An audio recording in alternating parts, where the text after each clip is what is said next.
আসসালামু আলাইকুম বন্ধুরা, আশা করি সবাই ভালো আছেন। ঈদের সবাইকে শুভেচ্ছা জানালাম। আজকে আমি আপনাদের সাথে শেয়ার করলাম কুরবানি মাংস, ভুড়ি, হাড্ডি সব কিছু আপনাকে দেখাবো। গরু মাংসটা রেখে রাখলাম,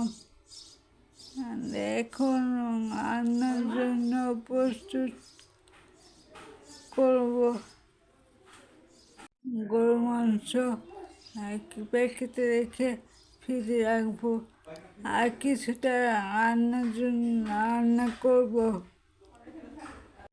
কুরবানির সময় অনেকে ভুড়ি খেতে পছন্দ করেন, কিন্তু পরিষ্কার করার সময়ের কারণে অনেকে রান্নার সময় করতে চায় না। তবে সঠিক নিয়মে পরিষ্কার করে ভুড়ি খুব মজা একটি খাবার হয়ে উঠতে প্রথমে ভুড়ি ভালোভাবে ধুয়ে নেব, তারপরে ভুড়িটা সিদ্ধ করে নিলাম। সিদ্ধ করার পরে কেটে নিব। সিদ্ধ হয়ে গেছে, এখন ধুয়ে নিলাম।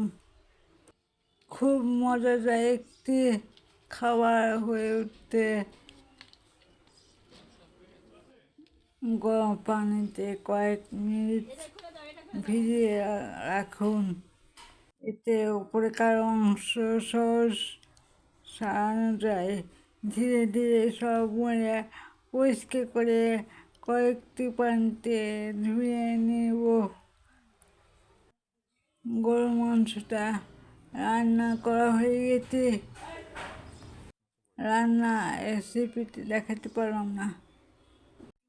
লবণ, লেবু রস দিয়ে ঘষে নিতে পারেন, এতে গন্ধ অনেকটা দূর হয়ে যাবে।